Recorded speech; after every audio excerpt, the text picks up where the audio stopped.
Welcome to our deep dive into Islamic theology. You've given us some excerpts from Driving the Souls to the Abodes of Happiness. By Imam Ibn al-Qayyim al-Jawziyah. Yeah. And it looks like you're really interested in the Islamic view of paradise, That's right. hell, and the Day of Judgment.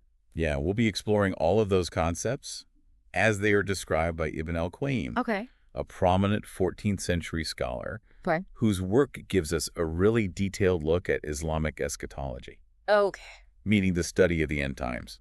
So let's dive right in. The book seems to be more than just descriptions, though. It also kind of delves into some pretty intense theological debates Yeah, from like the early centuries of Islam.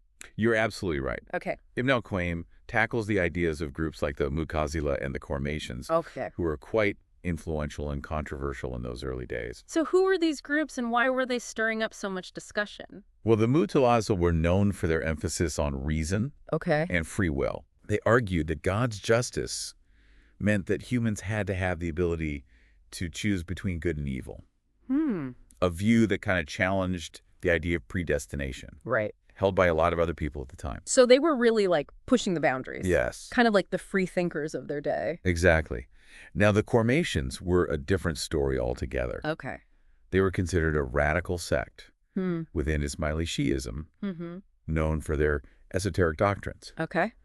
And even at one point, seizing the black stone from the Kaaba in Mecca. Whoa, talk about making a statement. They Yeah. definitely weren't afraid to shake things up. Not at all. And what's fascinating is that Ibn al-Qayyim, writing centuries later, Yeah. is still engaging with their ideas, Right. showing how these early debates continue to shape Islamic thought long after these groups had kind of faded from the main stage. It's kind of like ripples in a pond, you know? Their ideas kept spreading outward even as the source disappeared. That's a great analogy. Yeah. It reminds us that theology is a dynamic process, always evolving and being reinterpreted. Okay, so let's get to the heart of the matter. Okay. Paradise. Yes. It sounds like Ibn al-Qayyim had some pretty vivid descriptions. Oh, he did.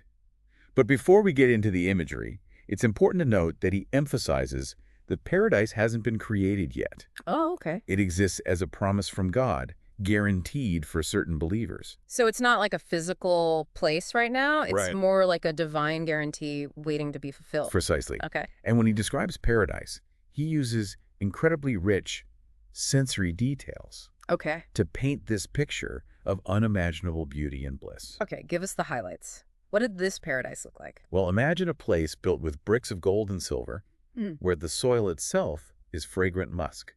Musk soil, that's different. It is. I wonder if they have allergy meds in paradise. It definitely sparks the imagination, and that's the point. Yeah. These details are meant to evoke a sense of awe and wonder. It's sensory overload meant to make you long for this ultimate reward. It's definitely working. Good. So who gets to experience this incredible place? Does everyone get a golden ticket? Well, Ibn al-Qayyim lays out some specific criteria. Okay. He talks about those who spend their wealth Okay. in both times of prosperity and hardship, those who control their anger, pardon others, Right. and sincerely repent for their sins. So it's about character, not just saying the right words. Exactly. He even goes as far as to say that those who die without associating partners with Allah are guaranteed paradise, Okay. even if they've committed sins like adultery or theft. Wow. That's a powerful statement. So pure monotheism is really the key, Yeah. even above like individual actions. It highlights the absolute centrality of the belief in one God Right. in Islamic theology. Yeah. But even with that emphasis, he mentions some pretty intriguing details about the inhabitants of paradise. Okay, like what? I'm hooked. Tell me more. For example, he states that the majority of people in paradise will be from the Muslim community, Okay. and that women will actually outnumber men. Really? Now that's interesting.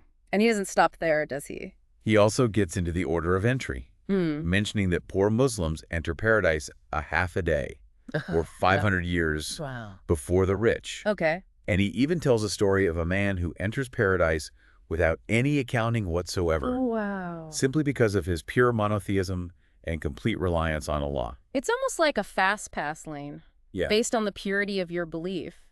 It really throws a wrench into any ideas about worldly status guaranteeing you a spot. It speaks to the idea that true faith can transcend Right. worldly measures. Okay. And even the lowest ranking person in paradise, he says, will have unimaginable blessings. 80,000 servants, Okay. 72 wives. Wow. and a palace of pearl and ruby. Even the basic package sounds pretty spectacular. It's all meant to convey the unimaginable abundance and blessings awaiting those who earn their place there. Right. Every detail is designed to inspire awe and longing. Okay, so we've got a picture of paradise and who gets in, but what about the journey? What does Ibn al-Qayyim say about the Day of Judgment itself? Well, buckle up because he doesn't hold back on the drama. Okay. He paints a vivid picture of the events leading up to Judgment Day, Okay. contrasting the single straight path to paradise Okay. with the many winding paths that lead to hell. Wait, there's only one way to paradise. That's what he suggests. Okay. Highlighting the importance of following the right path, Okay. the path of Islamic teachings. And the imagery he uses is truly unforgettable. Give us some of the highlights. What kind of imagery are we talking about? Picture this. The sun and moon are held back. Hmm. People are rising from their graves. Oh, okay. Allah descends upon his throne, Wow. and angels greet believers with peace. It's both awe-inspiring and terrifying at the same time. Yes. Kind of makes you want to double-check you're on the right path. Exactly. It's meant to evoke the sheer magnitude and seriousness of this event, Yeah. a moment that determines your eternal fate. Right. And within this context, Ibn al-Qayyim stresses the importance of consistently asking Allah for paradise Mm-hmm. and seeking refuge from hell. Okay. He even cites a hadith Okay. where paradise and hell themselves plead on behalf of believers. So it's not like a one-time plea bargain. Right. It's like an ongoing conversation with the divine, Yes. constantly reaffirming your desire for paradise and aversion to hell. Precisely. Mm. It shows that your relationship with faith Right. is meant to be a continuous dialogue, Right. always seeking guidance and protection. Now, this next topic is one I'm really curious about. Go The ahead. vision of Allah in paradise. Yes. It sounds like there's some debate about whether believers actually get to see God. You're right. Okay. It's a complex and controversial topic, even within Islamic thought. Mm-hmm. Ibn al-Qayyim doesn't shy away from this. Okay. He presents arguments from both sides of the debate. So what are the main points of contention here? Why is this such a tricky issue? Well, some argue that seeing God is inherently impossible Okay. because he is beyond human comprehension, Right. perception. Mm-hmm. They cite verses from the Quran that emphasize God's transcendence Okay. and invisibility, Okay. his existence outside our limited understanding. That makes sense. But what about those who believe it is possible? What's their reasoning? Well, they point to other verses and hadiths that suggest a direct encounter with God as possible in paradise, a form of perception beyond our current understanding. Right. Ibn al-Qayyim even includes specific hadiths from prominent companions like Abu Bakr and Umar that seem to support this possibility. So there's scriptural evidence on both sides, leaving it open to interpretation and ongoing discussion. Exactly. Ibn al-Qayyim doesn't definitively settle the debate. Right. Instead, he presents the evidence and encourages readers to grapple with the complexities themselves. It's refreshing to see that kind of intellectual honesty. He's not forcing a single interpretation, but encouraging individual reflection. It reflects the richness and diversity of thought within Islamic tradition. Yeah. There isn't always a single right answer. Mm-hmm. And engaging with these different perspectives is part of what makes theology so fascinating. Now let's turn to the other side of the coin, hell. Okay. What does Ibn al-Qayyim have to say about its nature? Well, unlike paradise, which he says hasn't been created yet, Mm-hmm. hell is a created reality, Okay. existing now. Okay. However, the question of its eternity is another point of debate. So is it forever? Or what are the different perspectives on this? Well, some believe hell is eternal, okay. basing their view on verses that talk about everlasting punishment. Mm-hmm. But others argue that even hell might not be permanent. Okay. They point to verses like, hell is your residence, you will abide in it forever, except what Allah wills, Okay. suggesting that God's mercy could lead to the eventual release of some people. So even in this description of hell, Yeah. there's like an element of hope, a possibility of divine intervention and forgiveness. Exactly. And he further emphasizes this with a story about a man who instructs his family to burn his body after death. Wait, what? Burn his body? Why would he do that? He believed that by destroying his physical remains, he could somehow avoid divine accountability. Wow. But despite these extreme measures, Yeah. Allah's mercy still reaches him, Mm. demonstrating its boundless nature. That's a powerful story. It suggests that even our attempts to escape or outsmart divine justice are ultimately futile. It really speaks to the limitlessness of divine compassion, Yeah. even in the face of seemingly unforgivable actions. It sounds like there's a lot more to unpack here, Yeah. especially regarding the idea of divine justice and mercy. Right. Maybe this topic deserves its own deep dive sometime. Absolutely. It's a crucial concept in Islamic theology, Right. and one that deserves deeper exploration. Yeah. But for now, Yeah. I think we need to take a breath. Yeah. We've covered a lot of ground. We have From the nature of paradise and hell to the debate about seeing God. a lot. And this is just the beginning. It is. So we'll pause here and pick up our exploration of Islamic eschatology in part 2 of this deep dive, where we'll delve into even more thought-provoking concepts and stories from this amazing book. Stay tuned. Welcome back to our deep dive into Islamic theology. I'm still thinking about that story of the man trying to burn his way out of divine judgment. It definitely makes you think about what could drive someone to those kinds of extremes. Right. It just seems like such a desperate act. Yeah. Almost like he thought he could outsmart God. It really speaks to a certain fear of accountability, or maybe a misunderstanding of the nature of divine justice.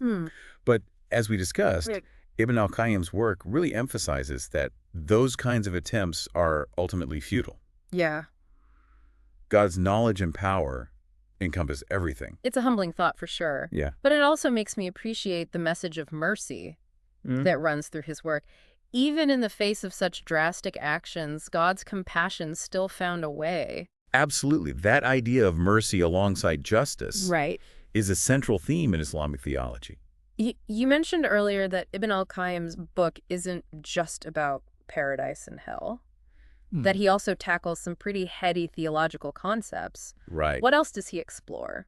One fascinating argument he presents is that the Garden of Eden, where Adam and Eve resided, wasn't actually the eternal paradise promised to believers. Hold on, really. I always assumed the Garden of Eden was paradise. Yeah. Isn't that the common understanding? It's a pretty widespread belief, Right. perhaps influenced by artistic depictions or popular interpretations. Yeah. But Ibn al-Qayyim offers several reasons why this might not be the case. Okay. For one, he points out that God promised entry into eternal paradise Okay. on the day of judgment, not before. Right. And as we know, Adam didn't stay in the garden forever. Okay, that makes sense. So if the Garden of Eden wasn't the eternal paradise, Right. what was it? What purpose did it serve? Ibn al-Qayyim suggests it was a different kind of garden altogether, Okay. located here on earth.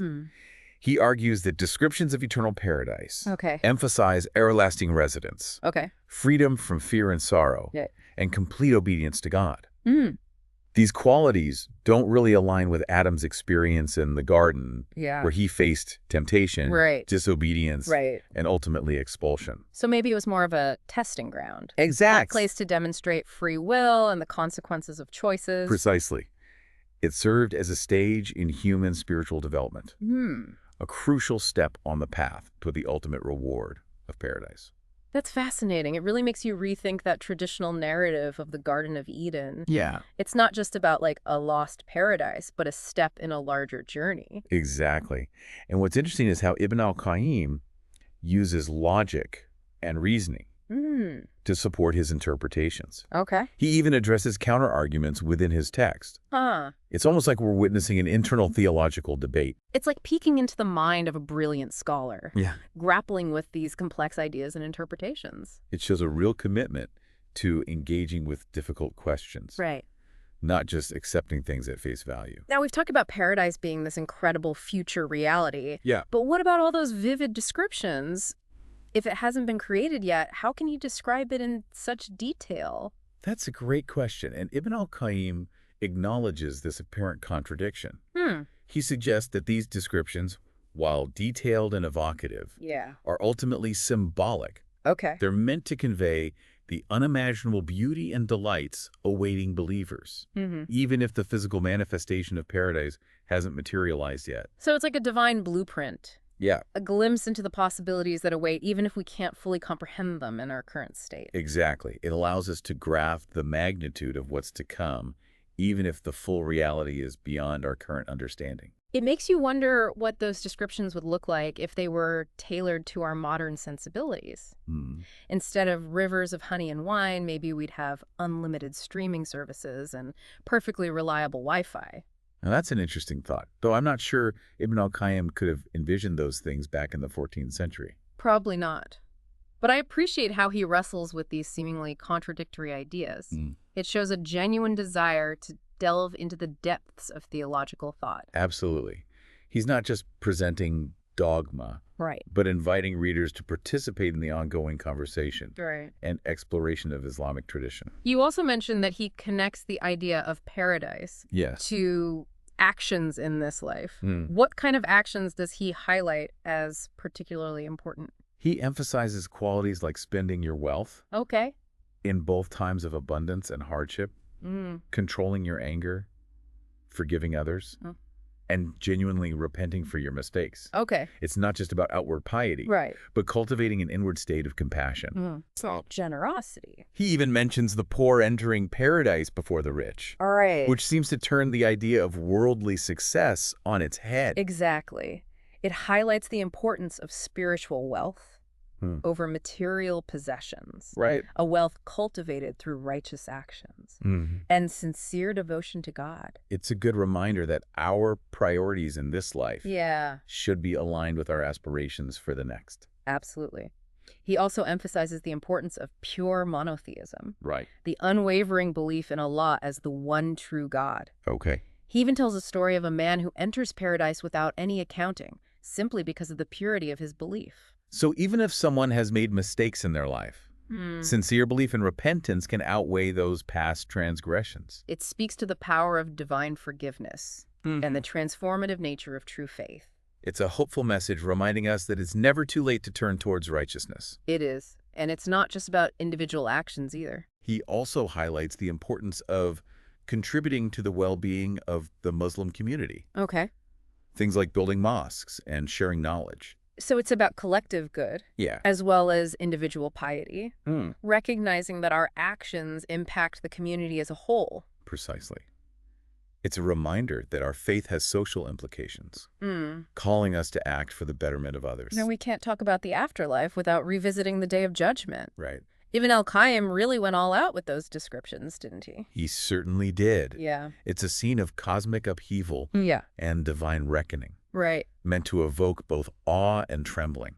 I remember him describing the sun and moon being held back, people rising from their graves, Allah descending upon his throne. It's like something out of a Hollywood blockbuster. It's all designed to convey the magnitude and seriousness of this event, Yeah. a moment where everything hangs in the balance. And within this context, he stresses the importance of constantly asking Allah for paradise and seeking refuge from hell. It's interesting how he frames it as an ongoing dialogue, Right. a constant reaffirmation of your desire for paradise and your understanding of the consequences of hell.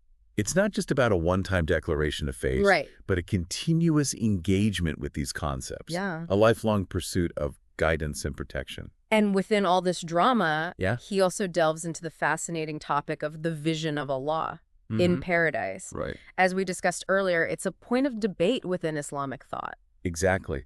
There are those who argue that seeing God is inherently impossible Right. due to his transcendence and our limited human perception. But there are also those who point to verses and hadiths Right. that suggest believers will experience a direct encounter with God in paradise. What kind of evidence do they offer to support this possibility? Well, Ibn al-Qayyim shares specific hadiths from prominent figures, like Abu Bakr and Umar, that seem to support this idea. Okay. One hadith even describes believers seeing Allah in paradise as clearly as you see the moon on a full moon night. So it's not just a vague notion, Right. but a detailed description of a profound experience. It speaks to the ultimate reward awaiting those who strive for closeness to God, Right. the culmination of a life devoted to faith and righteousness. It's almost impossible to imagine such an encounter. What would it even be like to stand in the presence of the divine, Right. to witness the source of all creation? It's a question that has captivated theologians and mystics for centuries. Right. And while we may not fully grasp it in our current state, the very concept inspires a sense of awe and wonder. It definitely challenges us to expand our understanding of what's possible. And that's what makes studying theology so fascinating. Yeah. It's not about finding easy answers, Right. but engaging with these profound questions Right. and seeking deeper understanding. I appreciate how Ibn al-Qayyim presents both sides of this debate Mm. without trying to force a definitive answer. It reflects the intellectual richness and diversity Right. within Islamic tradition. Yeah. There isn't always a single universally accepted answer, Right. and embracing that complexity is part of the journey. It's refreshing to see a scholar embrace that kind of nuance, Mm. especially in a world that often seeks simplistic solutions to complex questions. Absolutely. Hmm. He's inviting us to join him in this ongoing exploration, Yeah. acknowledging that our understanding may evolve Hmm. as we continue to learn and grow. Well, I have to say, this deep dive has been a whirlwind of information and insights. It has. We've covered so much ground, from the nature of paradise and hell Yeah. to the intricacies of divine justice and mercy. A lot of ground. And we've only just scratched the surface of Ibn al-Qayyim's driving the souls to the abodes of happiness. It's true. It's a treasure trove of theological insight and spiritual wisdom. You've done an incredible job guiding us through this material. Thank you. I'm starting to see why you're considered an expert in Islamic theology. Well, I'm just a lifelong student of these fascinating ideas. Mm-hmm. And Ibn al-Qayyim's work is a testament to the enduring power of theological inquiry. Before we move on to the final part of our deep dive, Okay. can you give our listeners a sneak peek at what we'll be exploring next? In Part 3, we'll delve into the specific details and imagery that Ibn al-Qayyim uses to describe paradise, Okay. from the descriptions of its inhabitants Mm. to the abundance of its fruits Okay. and the delights that await. Mm. We'll immerse ourselves in the sensory richness of his vision, Okay. and we'll wrap up with some final thoughts on how these beliefs can impact our lives here and now. That sounds incredible. I can't wait to continue this journey with you. Until then, keep those minds churning and hearts open to the wonders of Islamic eschatology. Welcome back to our deep dive into Islamic theology. We've been exploring all the details of paradise as described by Ibn al-Qayyim In his book, in his book, Driving the Souls to the Abodes of Happiness, and it's been quite a journey. it really has. So in this final part, I think it's time we truly immerse ourselves in the experience of paradise Okay. and explore all the details and the imagery Hmm. that Ibn al-Qayyim uses to bring this concept to life. Sounds good. You mentioned rivers flowing with honey, wine, and milk. Is it safe to assume that there are no lactose-intolerant souls in paradise? Maybe not. What? But on a more serious note, Yeah. Ibn al-Qayyim really goes to great lengths to paint this really sensory-rich picture of paradise, Cool. engaging all of our senses. So tell me more about this wine. Yeah. What kind of divine vintage are we talking about? He describes it as incredibly delicious, Okay. pure, Hmm. and unlike anything found in this world. Okay. And get this, it's not squeezed out by the feet of men. Okay. That's officially the best wine review I've ever heard. Right. And the imagery gets even more captivating when he talks about white birds that bring food to the inhabitants of paradise, Hmm. raising their wings so people can choose any type of food they desire. Wow. And the fruit trees, Yeah. their branches bend low so you can easily pick and eat whatever fruit you want, whether you're reclining or standing. So no need for grocery shopping or struggling to reach that perfectly ripe mango. Paradise sounds like a foodie's dream come true. Exactly. It's a realm of pure abundance and effortless satisfaction. Right. Ibn al-Qayyim even describes the fragrance of paradise, saying that its scent can be detected from hundreds of years away. Wow. That's some seriously strong perfume. I wonder if they have different scents for different areas, Paradise vanilla or paradise ocean breeze. Perhaps. Mm. The point is that he wants us to imagine paradise as a place that tantalizes all our senses, Right. a place of constant delight and wonder. And what about the people themselves? Yeah. What are the inhabitants of paradise like? Well, he describes them as eternally youthful Hmm. and radiant, Okay. adorned with beautiful garments and jewelry. Right. They're free from sickness, sorrow, and even the need to sleep. Wow. Their lives are filled with pure joy, Okay. contentment, and endless possibilities for exploration and connection. It's hard to even fathom such a reality. It is. Like a life without pain or worry or even boredom. What would we even do with all that time? It challenges us to kind of reimagine what's possible, Mm. to get a glimpse of a reality Right. beyond our current limitations. Right. Maybe in paradise we'd discover new forms of creativity, Mm. new ways to connect with each other and with the divine. Right. It's a realm of infinite potential. I remember one detail that really stood out to me was his description of the lowest ranking person in paradise. Okay. having 80,000 servants and 72 wives. Yeah. That's a lot. It does sound excessive Yeah. to our modern ears, Yeah, doesn't it? But within the context of Ibn al-Qayyim's work, right. it's meant to convey the unimaginable abundance of paradise. Hmm. Even those at the bottom of the hierarchy Right. experience blessings beyond our wildest dreams. It's such a stark contrast to the way we often experience life here on Earth, where it feels like resources are limited and competition is fierce. Yeah. It's almost like he's trying to break our earthly conceptions of scarcity and Yeah. hierarchy. Exactly. It's a radical reimagining of what's possible, a world where everyone's needs and desires are met in ways we can scarcely comprehend. So beyond the individual experience, what about the social dynamics in paradise? What does Ibn al-Qayyim say about how people interact with each other?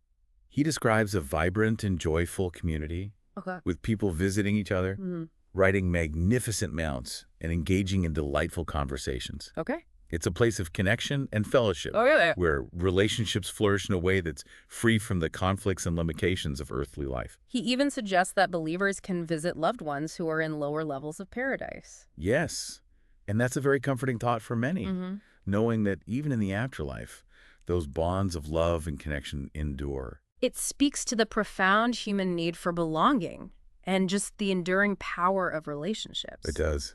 And amidst all this beauty and abundance, Yeah. there's also that possibility of the ultimate encounter, Right. the vision of Allah. While it's a debated topic, the very concept is captivating, isn't it? Absolutely. You mentioned those hadiths describing believers seeing Allah as clearly as the full moon. Imagine experiencing that level of clarity and closeness. It's hard to even fathom, isn't it? Yeah. To stand in the presence of the divine, Right. to witness the source of all creation. Right. It would be a truly transformative moment. So after this incredible journey through Ibn al-Qayyim's vision of paradise, Yeah. what does it all mean for us here and now? Yeah. What are the key takeaways that we can apply to our lives today? I think one of the most powerful messages is the reminder that our actions in this life have profound consequences for our afterlife. Right. Paradise isn't simply granted, it's earned Okay. through both belief and the action. So it's not enough to just go through the motions of religious rituals. Right. We have to genuinely embody those beliefs in our daily lives. So our hearts and intentions must be aligned with our actions. Absolutely. Yeah. And those actions should reflect the qualities Ibn al-Qayyim emphasizes. Yeah.